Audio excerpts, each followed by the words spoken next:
Ceci est la deuxième partie de l'activité en golf dans l'espace.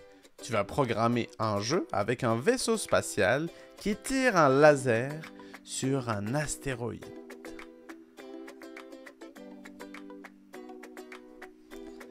Si tu sais déjà comment trouver la mise en scène, tu peux aller à ce moment de la vidéo. Sinon, tu peux continuer à regarder pour voir comment faire. Pour commencer, tu dois ouvrir un navigateur et aller sur le site scratch.mit.edu. Je te l'affiche en grand sur l'écran pour que tu puisses le lire. Une fois que tu es sur le site, tu peux écrire dans la barre de recherche « Samar Récit ».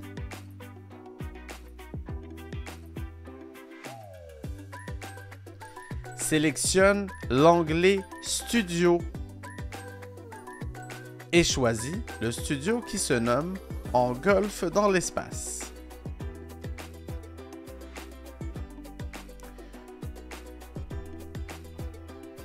Tu peux voir les mises en scène des deux parties de l'activité.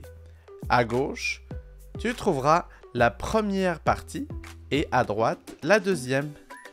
Sélectionne la partie appropriée.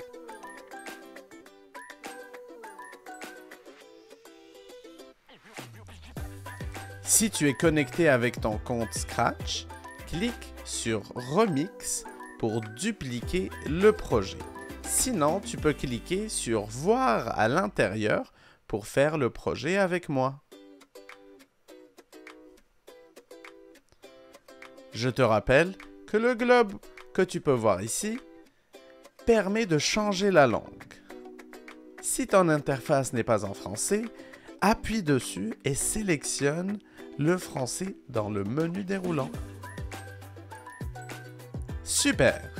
Tu es prêt à commencer la programmation. Tu as peut-être déjà remarqué qu'il y a 3 lutins dans ta scène. Il y a un vaisseau, un laser et un astéroïde nommé Cible. Un lutin en programmation, c'est un personnage, un objet, un animal à qui l'on peut donner des consignes sous forme de blocs. L'enchaînement de ces blocs s'appelle une séquence. Et une séquence en programmation commence toujours par un bloc d'événements jaunes. Commençons par programmer le laser pour qu'il commence toujours au bon endroit. Sélectionne-le dans la liste des lutins.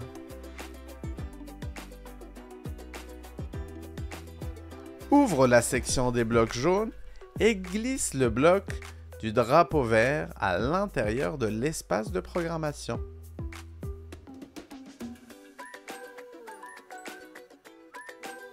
Dans la section des blocs bleus, trouve le bloc Aller à XY et glisse-le en dessous du drapeau vert. Ce bloc permet de positionner le lutin à des coordonnées de ton choix.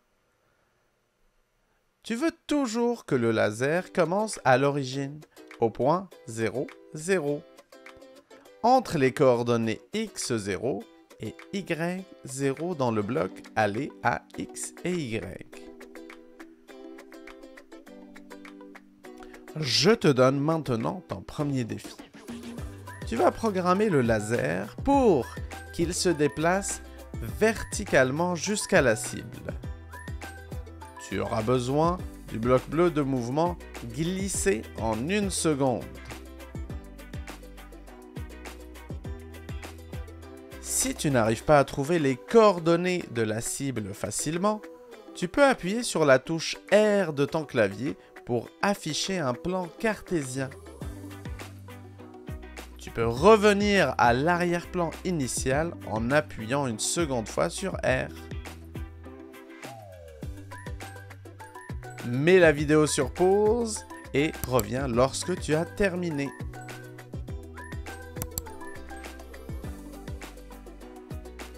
Voici la solution du premier défi. Dans le bloc, glisser à X, Y, change la coordonnée en Y pour 145.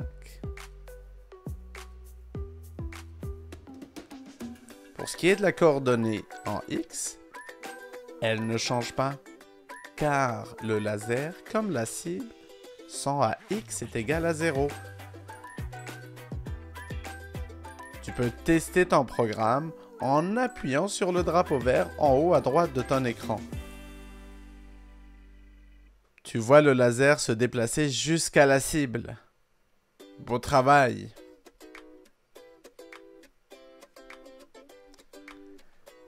Maintenant, tu vas programmer le laser pour qu'il disparaisse lorsqu'il touche à la cible. Pour ce faire, tu as besoin d'un bloc de conditions. Tu peux trouver ce bloc dans la section Contrôle. Trouve le bloc Si alors et glisse-le en dessous du bloc glissé en 1 seconde, comme ceci.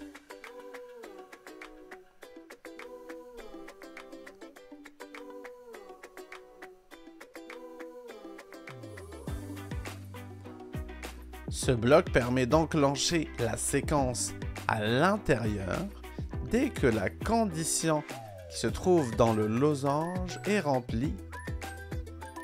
Ici, notre programme doit débuter lorsque le laser touche à la cible. Ouvre la section des blocs bleus, les blocs de capteur, et glisse le bloc, touche le pointeur de souris à l'intérieur du losange de blocs de conditions.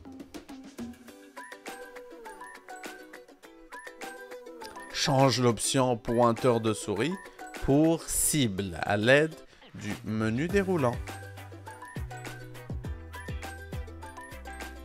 Voici maintenant le deuxième défi. Tu dois programmer le laser pour qu'il disparaisse lorsqu'il touche à la cible. Assure-toi qu'il réapparaisse au début du programme. Tu auras besoin des blocs de la catégorie Apparence, Montrer et Cacher. Tu peux mettre la vidéo sur pause et revenir lorsque tu as terminé.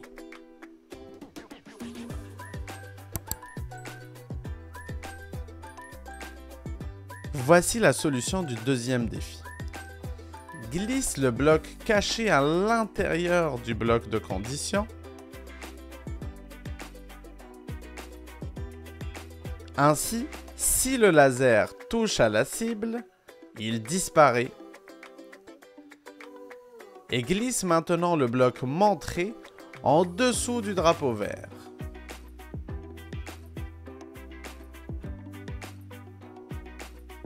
De cette manière, à chaque fois que tu appuies sur le drapeau vert, le laser apparaît.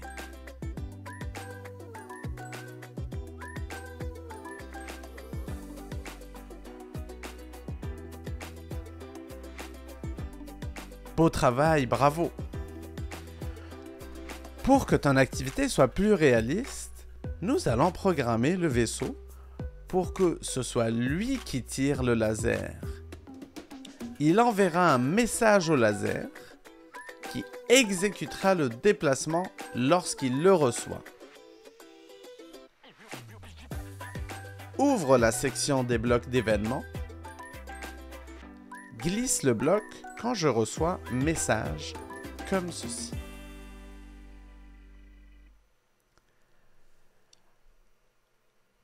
Appuie sur la flèche pour ouvrir le menu déroulant du bloc.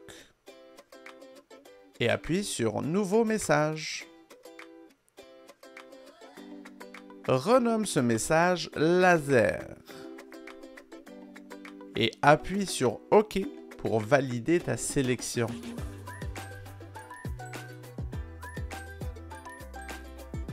Sépare ensuite ta séquence du début en deux comme ceci. Au niveau du bloc glissé A. Mets la séquence glissée A en dessous du bloc de message. Sélectionne maintenant ton vaisseau dans la liste des lutins.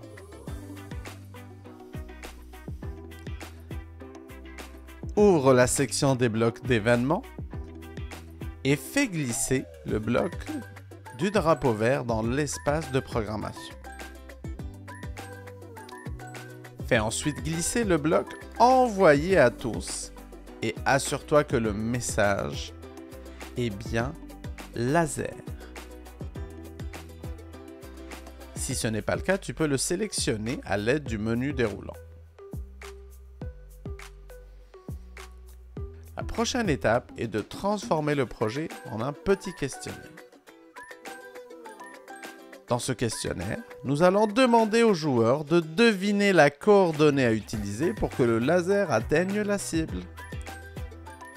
Ouvre la section des blocs de capteur et trouve le bloc « Demander et attendre ». Ce bloc permet de poser une question au joueur et d'attendre la réponse. La réponse est soigneusement conservée par le jeu dans la variable réponse que tu vois juste en dessous. Pour le troisième défi, tu vas devoir modifier le programme afin de demander au joueur la coordonnée Y à utiliser. Puis, ton jeu doit utiliser la réponse pour faire bouger le laser jusqu'à cette coordonnée. Tu peux mettre la vidéo sur pause et revenir lorsque tu as terminé. Voici la solution. Fais glisser le bloc « Demander et attendre » à l'intérieur de ta séquence comme ceci.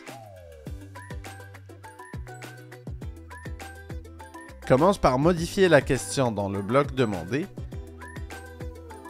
Inscris la question suivante. À quelle coordonnée de l'ordonnée veux-tu que le laser aille?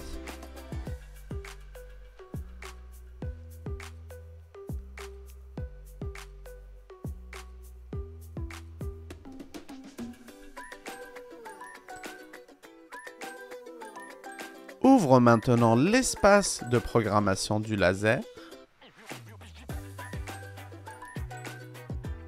Place la variable réponse de la coordonnée en Y du bloc glissé comme ceci.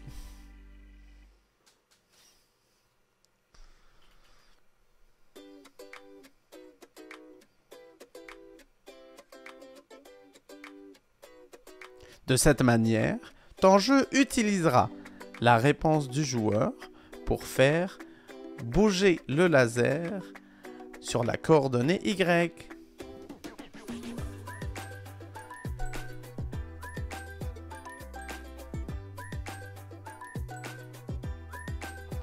Tu peux appuyer sur le drapeau vert pour essayer ton programme et t'assurer qu'il fonctionne correctement.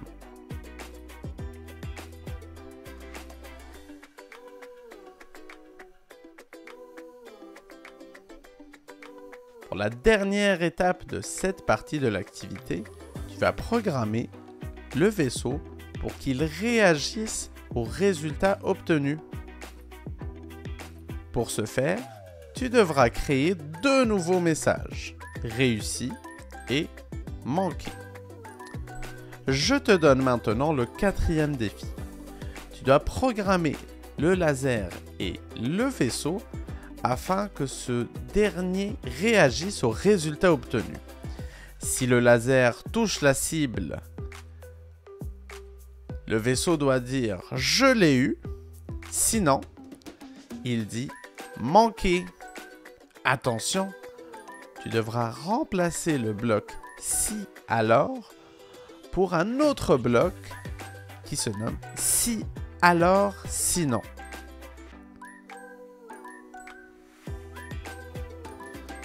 Tu peux mettre la vidéo sur pause et revenir lorsque tu as terminé.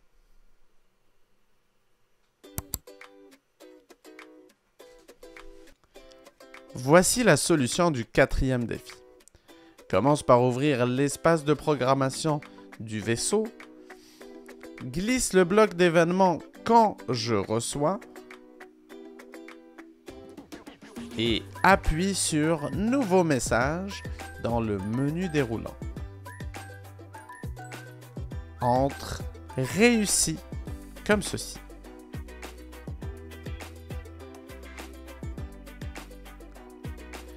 Ouvre la section des blocs d'apparence et glisse le bloc « Dire ». En dessous du bloc de message, change le message pour « Je l'ai eu ». Je te dis bravo pour ton beau travail. On se retrouve bientôt pour de nouvelles activités.